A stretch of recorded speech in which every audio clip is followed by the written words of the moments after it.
대리점주들에 대한 기업들의 갑질 문제, 2013년 남양유업의 물량 밀어내기 사태 이후 사회적인 이슈가 됐습니다. 소위 을의 눈물을 닦아내기 위한 대리점법이 시행된 지도 1년 반이 돼가고 있는데 현장에서 대리점주들의 고통은 여전한 것 같습니다. 경제부 윤지연 기자와 자세히 이야기 나눠보겠습니다. 대리점에 대한 본사의 횡포, 정말 해묵은 문제인데 여전한가 봅니다. 어느 정도나 되나요? 일단 이 대리점과 본사가 어떤 관계인지를 좀 들여다볼 필요가 있는데요. 일단 본사가 대리점을 보통 통제하는 수단은 크게 두 가지입니다. 일단 하나는 물량이고요. 또 다른 하나가 할인율인데요. 이 판매가 저조하거나 문제가 있다고 판단하는 대리점에 대해서는 본사가 물량이나 할인율을 조정해서 이른바 대리점 길들이기를 하는 겁니다. 그 대표적인 거 하나가 마트에서 1+1 행사 상품이나 아니면 사은품을 주는 것 또는 가격 할인 행사를 많이 보셨을 텐데요.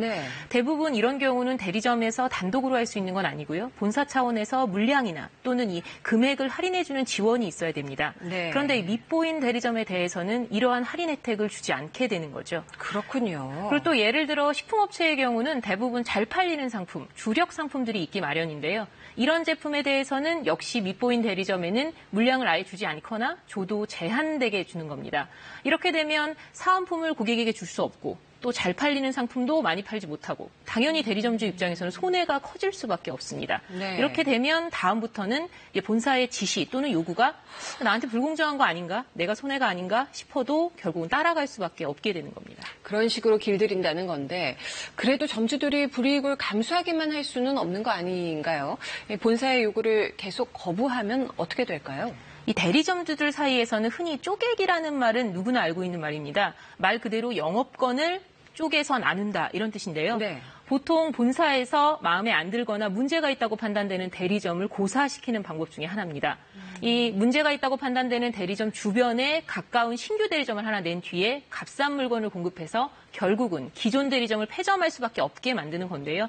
이번에 저희가 취재한 사례의 경우도 너무 가까운 불과 한 2km 정도 거리에 새로운 대리점을 낸 다음에 값싼 물건을 많이 제공해서 결국은 이 기존 대리점 업주가 영업난을 심하게 호소하는 경우였습니다. 이에 대해서 업체는 이 대리점이 운영에 문제가 많았다. 그래서 신규 대리점을 내게 한 것뿐이다. 이렇게 해명을 했지만요. 사실 노골적으로 영업구역을 나눠라. 또는 지나치게 차별적인 가격을 경쟁업체에 주는 거는 문제가 있다는 지적이었습니다. 사실 전 재산을 걸고 사업을 하는 경우인데 그렇게 사업을 접어야 하는 상황까지 몰고 간다는 게 너무한 것 같습니다. 저희가 취재 과정에서 만나본 대리점 분들 중에서는 이 본사의 쪼개기에서 결국은 손을 들고 나와서 사업을 접은 분들이 많았습니다. 이 부분에서 또 대리점과 점주, 또 대리점 사업의 특징을 하나 알 수 있는데요. 이 대리점업이라는 건 기본적으로 본사에서 물건을 받아서 특정 지역을 중심으로 소비자나 또는 소매업자에게 거래처를 물건을 남겨주는 그런 곳입니다. 중간 유통의 역할을 하게 되는데요. 당연히 대리점 사업의 핵심은 거래처를 어느 만큼 확보하느냐, 또 그걸 유지하느냐가 핵심입니다. 그러니까 지역을 이동하면서 사업을 한다는 건 불가능하죠. 그렇죠. 그래서 영업기간은 대부분 상당히 길고 실제로 대를 이어서 하는 분들도 있었습니다. 그런데 본사와 업체가 계약을 하는 과정을 보면 대부분 계약 기간이 1년. 또는 짧게는 6개월인 경우도 많았습니다.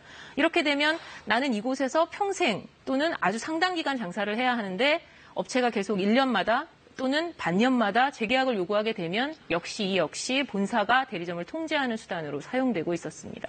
이런 폐해를 막기 위해서 2016년 말부터인가요? 대리점법이 시행됐는데 어느 정도 효과가 있었는지 모르겠습니다.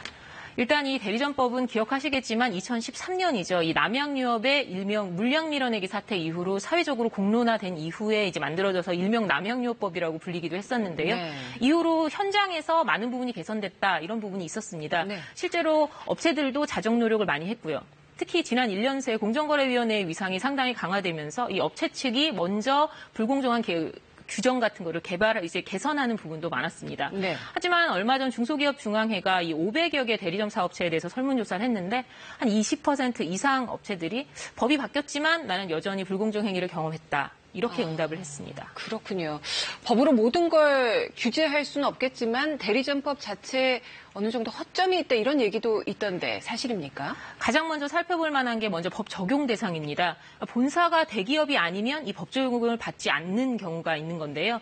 대표적으로 저희가 취재한 사례 중에 이제 물량 밀어내기, 그러니까 강제로 내가 원하지 않는데 본사로부터 물건을 사야 되는 걸 호소하는 대리점들이 있었습니다. 그런데 이 경우는 본사가 대기업이 아니기 때문에 아예 이 이른바 갑질의 제재를 받는 대상이 아니게 되는 거죠. 이 부분도 있고요. 또 이 대리점주들이 불공정한 행위를 겪고 이걸 항의를 하고 싶어도 사실은 단체를 결성하거나 이 협상을 할 수가 없습니다.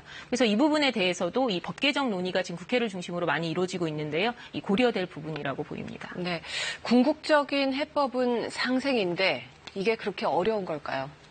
일단 상생은 사실 기업과 그리고 대리점 이 양측이 자발적으로 우리는 함께 가는 파트너다 이런 인식을 하는 게 가장 중요한데 특히 2013년 이후로는 이래서 이런 상생 문화를 갖자라고 해서 상생 협약서를 맺는 기업들이 상당히 많습니다. 네. 그런데 일부 업체를 보면 오히려 상생 협약서 내용 중에 우리는 상생을 하니까 일체의 민형사상의 책임은 묻지 말자. 오히려 이 대리점주에게 불리한 조항을 넣는 업체까지 있었거든요. 결국 이 상생이라는 게 자발적인 것도 중요하겠지만 결국은 이 관리당국의 엄격한 그 처벌 의지 또는 그 규제에 대한 의지도 중요할 것인데요. 그렇기 때문에 지금 가장 관심 있게 보아야 될 곳이 바로 공정거래위원회입니다. 공정거래위원회가 지난해부터 처음으로 이 대리점업 실태 조사를 벌였는데요. 네. 그 결과가 이제 마무리돼서 이번 달에 발표가 됩니다. 이와 함께 이 대리점업에 대한 대책도 함께 내놓을 내용인데요. 어떤 내용이 담길지 또 이 공정위의 대책에 대해서 업계가 어떤 방식으로 반응을 할지 이게 앞으로 이 대리점주의 이른바 을의 눈물을 닦아줄 수 있는지가 핵심이 될 것으로 보입니다. 공정위 안을 좀 더 지켜봐야 되겠습니다. 네. 오늘 말씀 잘 들었습니다.